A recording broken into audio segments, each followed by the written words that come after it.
শক্তিতে সংঘর্ষ। আমি যার কিছুই বুঝতে পারছি না খোদা, আমি যার কিছুই বুঝতে পারছি না। যেদিন আপনার মূল্যবান কোহিনূর চোখের মাঝখান থেকে হারিয়ে যাবে, সেদিন আপনি অনায়াসেই বুঝতে পারবেন। না রে বেটি, সায়দ খা সবই বুঝে, কিন্তু কোনো কিছুরই সমাধান দিতে পারে না।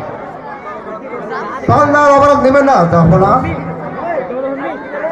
যাও তবুল খা, তুমি খুবই ক্লান্ত, বিশ্রাম নাওগে। পরে শুনবো আমি তোমার সকল অভিযোগ। তাই যাচ্ছিস জাফরা?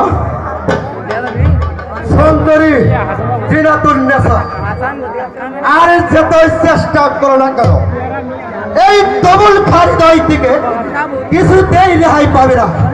তবে আমার নাম খানের খান, খানের খান তবুল খান।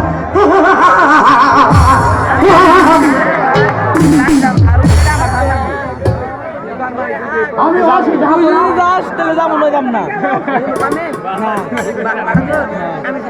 আমি জানি হৈরাম খাও